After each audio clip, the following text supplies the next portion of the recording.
ইকরা কিতাব আল্লাহ, জেনে নিন কোরআন শেখার সহজ উপায়। আসসালামু আলাইকুম ওয়া রাহমাতুল্লাহি ওয়া বারাকাতুহু। আলহামদুলিল্লাহ ওয়াসসালাতু আলা মান লা নাবিয়্যা বা'দা ওয়া আলা আলিহি ওয়া আসহাবিহি আজমাইন ওয়াল্লাযীনা ইত্তাবা'হুম বিইহসানিন ইলা ইয়াউমিদ্দিন। সারা বিশ্বময় বাংলা ভাষাভাষী কোরআন শিক্ষার জন্য অপেক্ষমান সম্মানিত ভাই বোনেরা, প্যানভিশন টিভির অনন্য আয়োজন কোরআন শেখার সহজ উপায় অনুষ্ঠান থেকে সকলকে আন্তরিক মোবারকবাদ জানাচ্ছি।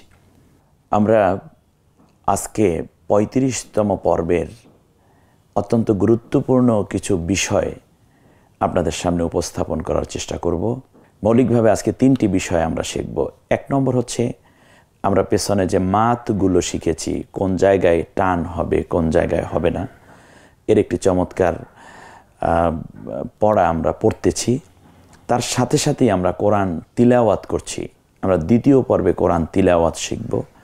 আর 3য় পর্বে এমন একটি পড়া যে পড়াটায় আমরা ভুল হওয়ার কারণে আমাদের মহান রব্বুল আলামিন আল্লাহ সুবহানাহু ওয়া তাআলার নামটা উচ্চারণ করতেই আমাদের ভুল হয়ে যায়। আল্লাহ শব্দ পড় এবং বারিক পড়া, এই 3টি বিষয়ে আমরা ক্রমান্বয়ে আপনাদের সামনে উপস্থাপন করব, আপনারা উপভোগ করবেন ইনশাআল্লাহ। সম্মানিত বন্ধুগণ, আমরা মাত শব্দের অর্থ টেনে পড়া। কোরআনুল কারীমের যেখানে টান দিয়ে পড়ার অপশন আছে, সেখানে যদি টান না দেয়া হয় তাহলে অর্থের বড় ব্যবধান হয়ে যায়। কখনো এটা 4 আলিফ, যেমনটা আমি মাদকে 2 ভাবে ভাগ করেছি। একটা হচ্ছে তিলাওয়াতের মধ্যে মাদ, আর একটা হচ্ছে ওয়াকফের হালতে মাদ। তিলাওয়াতের মধ্যে মাদ হিসাবে আমরা দেখেছি, আমরা একটু সরাসরি স্ক্রিনে গিয়ে দেখতে চাই বিষয়টা, যে এই যে একটা চিহ্ন দেখা যাচ্ছে, এটাকে আমরা 4 আলিফের চিহ্ন বলেছি, 4 আলিফ। আর পরবর্তীতে যে চিহ্নটা আছে, এইটা যেই হরফের উপরে থাকবে আমরা এটাকে 3 আলিফ টেনে পড়ব। খারাজের খারা জবর উল্টা পেশ, এটাকে আমরা 1 আলিফ টেনে বলবো। আর জবরের পরে খালি আলিফ আমরা 1 আলিফ টেনে পড়ব। জেরের পরে জজমালা ইয়া 1 আলিফ টেনে পড়ব। পেশের পরে জজমালা ওয়াও আমরা 1 আলিফ টেনে পড়ব। এরপরে আলিফে জায়দা সম্বন্ধে আমি আপনাদের খেদমতে কিছুটা কথা বলেছিলাম, মনে রাখার জন্য আবার তার একটি ধারা আমরা দেখাচ্ছি। দেখুন, এটা হচ্ছে আলিফে জায়দা। এখানে আলিফ থাকলেও এরকম উপরে ফোঁটা থাকলে তখন আমরা আর সেটা টেনে পড়ব না। এরপরে আমরা ওয়াকফের হালতে কিছু মাদ আমরা দেখেছি। ওয়াকফের হালতে মাদ হচ্ছে এরকম যে শেষ অক্ষরে যদি 2 জবর থাকে এবং আলিফ যখন পাবো তখন 1 জবর 1 আলিফ টেনে বলবো। দ্বিতীয়টি হচ্ছে, একটু দেখে নেই ভালো করে, দ্বিতীয়টি হচ্ছে যদি শেষাক্ষরে খাড়া জবর থাকে তাহলে পুরো উচ্চারণ করেই পড়তে হয়। এই যে দেখুন, যেমন ঈসা, মূসা, তগ, এরকম।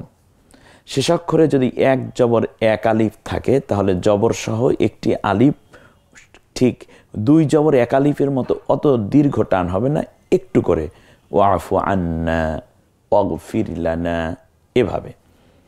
মাদ সংক্রান্ত আর একটি বিষয় আমাদের মনে রাখা জরুরি, সেটা হচ্ছে আমরা জানি জবরের পরে যদি খালি আলিফ হয় তাহলে 1 আলিফ টানি, আবার পেশের পরে জজমালা ওয়াও হলে 1 আলিফ টানি। কিন্তু যদি ওয়াকফর জায়গায়, এটাকে মদ্দে লিন বলে, আমি এই নামগুলো উচ্চারণ করতে চাইনি এজন্য যে এইটা নিয়ে একটা আপনাদের ব্রেইনে ভিন্নভাবে আবার কাজ করতে হবে। আমি সংক্ষেপে যারা কোরআন শিখতে চাচ্ছেন এবং তাদের কাছে এটা আরও কত সহজে দেয়া যায়, মূলত আমি ওই জায়গাটিতে কাজ করার চেষ্টা করেছি। সম্মানিত শিক্ষার্থী মা বোনেরা, ভাইয়েরা, বন্ধুগণ, যে যেখানেই আছেন, যখন জায়গাটা থেমে যাওয়ার জায়গা হয়, অ্যাটলিস্ট আপনি এখানে থামবেন, কিন্তু থামার অক্ষরের যে শব্দটা নিয়ে আপনি থামবেন তার আগে যদি জবরের পরে জজমালা ইয়া হয়, কথা ছিল জেরের পরে জজমালা ইয়া হলে তো 1 আলিফ টান, সেটাকে আমরা থামার জায়গায় 3 আলিফ পর্যন্ত নেব। কিন্তু সেটা যদি এরকম হয় যে জবরের পরে ইয়া কিন্তু জায়গাটা থেমে যাওয়ার জায়গা, ওয়াকফর জায়গা, তাহলে আপনি সেখানে 1 আলিফ টানতে পারবেন। যেমন আমরা একটু স্ক্রিনে প্রথম উদাহরণটা দেখি, ফালিয়াবুদু রাব্ব হাযাল বাইত। বাইত জবরের পরে ইয়া হলে তো টান দেওয়ার কথা ছিল না, কিন্তু আমরা এখানে 1 আলিফ টেনে বলছি, কারণ এটা ওয়াকফর জায়গা, এজন্য এটাকে মাদ্দে লিন বলে। তাসবিদের ভাষায় আমরা এই শব্দটা দরকার নেই। জবরের পরে ইয়া যদি থামার জায়গায়, তাহলে 1 আলিফ টানব।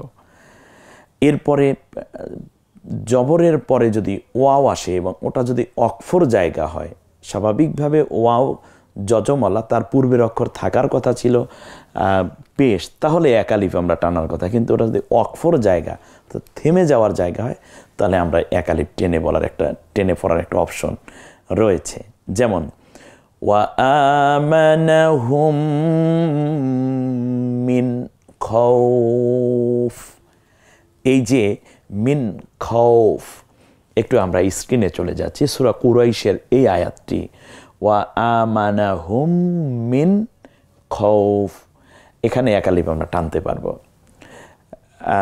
এরপরে যদি আমরা আরেকটু অন্য একটা উদাহরণ দেখি, যেমন যেটা ফজর আজানে আমরা শুনে থাকি, বাংলাদেশে কত আজান শুনি, আলহামদুলিল্লাহ, এক একজনের এক একটা মধুরতা আছে। আজকে ওই যে কবিতা কে মোরে শোনালো ওই আজানের ধ্বনি, মর্মে মর্মে সে সুর বাজিল কি সুমধুর, আকুল হইল প্রাণ নাচিল ধমনী।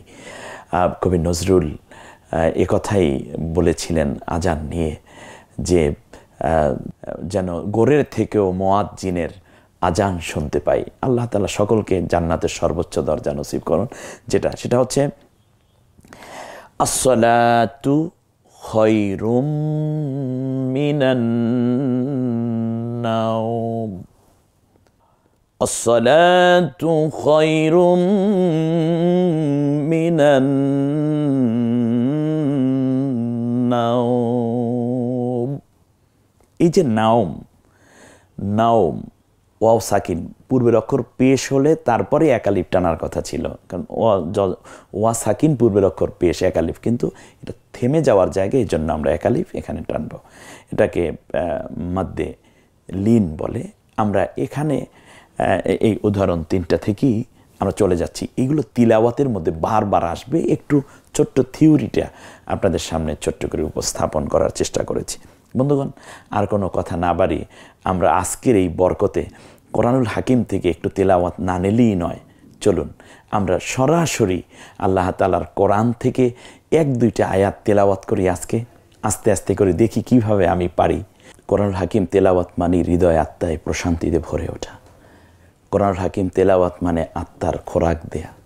হৃদয়টা মরুভূমি হয়ে গেছে, ভিতরে কেমনই যেন বারবার গুনার কাজে আমাদেরকে উদ্বুদ্ধ করছে। সব কিছু থেকে নিজেকে যদি গুছিয়ে চলতে চান আর নিজের আত্মাকে সজীব এবং জীবন্ত করে তুলতে চান, তাহলে আজকের এই তেলাওয়াত আমাদেরকে অবশ্যই সেই ঔষধটি দিবে। কারণ আল্লাহ তাআলা বলছেন, এটা হচ্ছে কোরআন হচ্ছে শিফাউল লিমা ফিস সুদূর, তোমার হৃদয় আত্মাকে ভালো করে দেওয়ার জন্য আমি আল্লাহ যে ঔষধটি দিয়েছি তার নাম হচ্ছে কোরআনুল কারীম। আসুন আমরা সরাসরি চলে যাচ্ছি, একেবারে মাত্র স্ক্রিনে 2টা আয়াত ইতিমধ্যে ভেসে উঠেছে। 2টো আয়াত আমরা এখান থেকেই তেলাওয়াত করব। সূরা কাহাফ কোরআনের 18তম সূরা, এবং এই সূরাটি মূলত আল্লাহ রাব্বুল আলামিন চমৎকার করে এখানে রাসূল সাল্লাল্লাহু আলাইহি ওয়াসাল্লামের 10টি প্রশ্ন যা ইহুদি খ্রিস্টান আলেমরা করেছিলেন তার জবাব দিয়েছেন। আসুন আমরা একটু স্ক্রিনে সেগুলো আছে, এগুলো আপনি চিনেন কিনা আপনি স্ক্রিনশট দিয়ে রাখুন, অথবা আপনার ল্যাপটপ কম্পিউটার, আপনার যদি আপনি বড় টেলিভিশনে আপনি আপনার বাসায় দেখতে থাকেন, অথবা যদি আপনি মোবাইলে দেখেন, তাহলে এই জায়গায় ওয়েট করুন, এখানে ক্লিক করে থেমে যান একবার। এবার খেয়াল করুন হরফগুলো চিনেন কিনা। হরফগুলো যেমন প্রথমটা হলো আলিফ, তারপরেরটা লাম, তারপরেরটা হা, তারপরেরটা মিম, তারপরেরটা দাল। এখন পরেরটা লাম, তারপরেরটা হা, তারপর একটা আলিফ, তারপর একটা লাম, তারপর একটা দাল, তারপর একটা ইয়া, এমনি করে করে। এখন এই হরফগুলো প্রথমে চিনেন কিনা, এটা ফার্স্ট কাজ আপনার। দ্বিতীয় কাজ হচ্ছে এই হরফগুলোর একক আপনার মনে আসে কিনা। যেমন আলিফের এককটা কি ছিল? অ। এতক্ষণ তো আলিফ লাম এভাবে পড়ছেন, এখন বলুন অ, ল, হ, ম, দ, ল, ল, হ, অ, ল, দ, ই। জাস্ট এভাবে সামনের দিকে আপনি দ্রুত পড়তে পারেন কিনা। তৃতীয়বারে এইবার আপনাদেরকে আমি হারকাত দিয়ে একটু দেখানোর চেষ্টা করছি যে আমরা কি পড়তে চাই। আমার সাথে পড়ুন, আউযু বিল্লাহি মিনাশ শাইতানির রাজিম, বিসমিল্লাহির রহমানির রহিম। দেখুন কি চমৎকার করে চলে আসলো। আলহামদু লিল্লাহিল্লাযী আনজালা আলা আবদিহিল কিতাবা ওয়ালাম ইয়াজআল লাহু ইওয়াজা। এই যে জায়গাটুকু পড়লাম, এই একটি আয়াতের আমরা পরবর্তী 36তম পর্বে ইনশাআল্লাহ এটা পুরোটা পড়ার চেষ্টা করব ইনশাআল্লাহ। দেখুন ওকে আকার দিয়ে আ, তারপর শুধু লা, আল, হাম, হকে আকার ম, হাম, কারণ যজমের কাজ হয়ে গেছে এখানে। দু, লিল্লা হিল্লাযী, কেন 3 আলিফ টানলাম? কারণ উপরে চিহ্ন দেয়া আছে। আনজালা আলা, আইনটে গলায় চাপ দিয়ে লাম, ইয়ে কিছু নয়, আমারও কোনো চিন্তা নাই। লামের উপর খাড়া জবর, লকে আকার দেব, একটু টেনে বলবো।